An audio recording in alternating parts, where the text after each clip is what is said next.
एक दिन बादशाह अकबर अपने दरबार में अपने शहजादे को गोद में बैठाकर खिला रहे थे। बादशाह का बेटा बहुत खूबसूरत था। लोग उसे देखते ही तारीफ किए बिना नहीं रहते थे। वहां मौजूद हर कोई यही कह रहा था कि शहजादा दुनिया का सबसे खूबसूरत बच्चा है।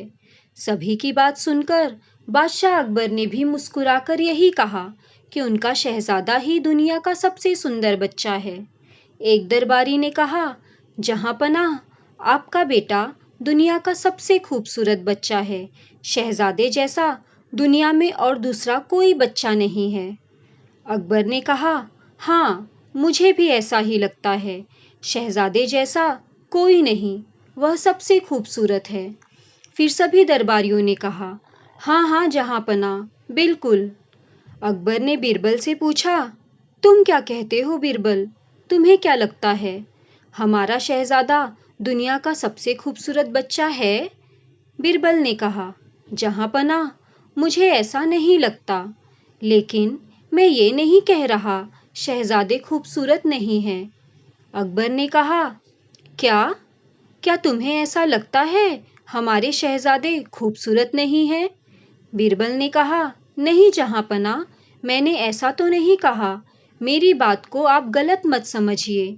मेरे कहने का मतलब है, शहजादे खूबसूरत तो हैं, लेकिन पूरी दुनिया में सबसे खूबसूरत हैं, मैं इस बात को नहीं मानता।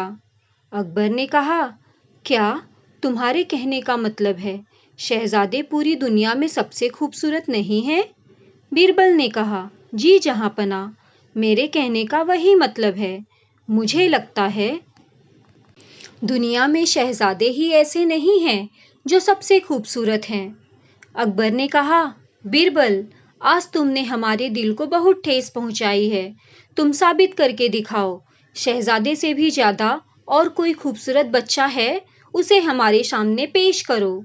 बीरबल ने कहा, जी जहांपनाह, मुझे लगता है और मुझे पूरा भरोसा है, मैं इस बात को साबित कर सकता हूँ। अकबर ने कहा, जाओ, तुम इस बात को साबित करके दिखाओ और तब तक मुझे अपनी शक्ल मत दिखाना। और फिर क्या था, बीरबल शहजादे से भी ज्यादा खूबसूरत बच्चे की तलाश में निकल गए। फिर कुछ दिनों बाद बीरबल दरबार में हाजिर होते हैं। अकबर ने कहा, आओ बीरबल, तुम आ गए। क्या तुम्हें शहजादे से भी ज्यादा खूबसूरत बच्चा मिला? तुम खाली हाथ लौटे। अब तो तुम मानते हो शहजादे जितना खूबसूरत और कोई नहीं। बीरबल ने कहा, जहांपनाह, मैं ये बताने दरबार में आया हूँ, मैंने शहजादे से खूबसूरत बच्चा ढूंढ लिया है। अकबर ने कहा, क्या ढूंढ लिया है? तो उसे दरबार में क्यों नहीं लाए? वो यहाँ क्यों नहीं आया? बीरबल ने कहा, जहांपनाह, मैं उस बच्चे को तो यहाँ नहीं ला सका, लेकिन मैं आपको वहाँ जरूर ले जाऊंगा ताकि आप कुछ समझ पाएं।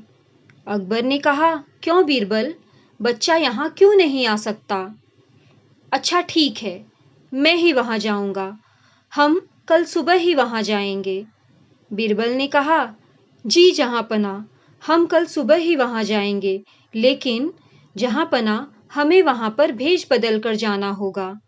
अकबर ने कहा, ठीक है बीरबल। शहंशाह अकबर और बीरबल अगली सुबह ही उस बच्चे के पास जाते हैं। वो बच्चा बहुत ही गरीब होता है और छोटी सी झोपड़ी में रहता है और वह वहाँ मिट्टी में खेलता होता है। बीरबल ने कहा, जहांपनाह, वो रहा दुनिया का सबसे खूबसूरत बच्चा। अकबर ने कहा, ये क्या, तुम्हारा दिमाग खराब हो गया है जो इतने बदसूरत बच्चे को दुनिया का सबसे खूबसूरत बच्चा बता रहे हो? ये बात सुनकर बच्चा बहुत जोरों से रोता है। तभी उसी समय उस बच्चे की माँ उस झोपड़ी से निकलकर बाहर आती है। अकबर की ये बात सुनकर अकबर से गुस्से में कहती है, तुम्हारी हिम्मत कैसे हुई मेरे बच्चे को बदसूरत कहने की? मेरा लाल दुनिया का सबसे खूबसूरत बच्चा है। आज के बाद तुमने ऐसी बात कही तो मैं तुम्हारी हड्डी पसली एक कर दूंगी। चले जाओ यहाँ से। आज के बाद अपनी सूरत मत दिखाना मुझे। उस बच्चे की माँ ये बात कहकर बच्चे को प्यार करने लगी। अरे मेरा बच्चा दुनिया का सबसे खूबसूरत बच्चा है। उस बच्चे की माँ की ये बातें सुनकर बादशाह अकबर बिल्कुल खामोश हो गए। बीरबल ने कहा, कुछ समझ आया जहां पना? अकबर ने कहा, हाँ बीरबल, मैं अच्छी तरह समझ गया। बीरबल ने कहा, माँ बाप के लिए उसका बच्चा चाहे कैसा भी हो, वो उसके लिए दुनिया का सबसे खूबसूरत बच्चा होता है। अकबर ने कहा, तुम सही कह रहे हो बीरबल, हर माँ बाप के लिए अपना बच्चा खूबसूरत होता है। बीरबल ने कहा, मेरे कहने का मकसद सिर्फ इतना था कि आप दुनिया की चापलूसी में न फंसकर शहजादे को अच्छी तालीम दे। मैं तो सिर्फ आपका भला चाहता हूँ। अकबर ने कहा, बीरबल, तुमने एक बार फिर से ये साबित कर दिया कि तुम हमारे सच्चे दोस्त हो। तुमने बिना डरे हमें इस बात को समझाया। बहुत खूब बीरबल, बहुत खूब। बादशाह अकबर बीरबल की प्रशंसा किए बिना नहीं रह सके।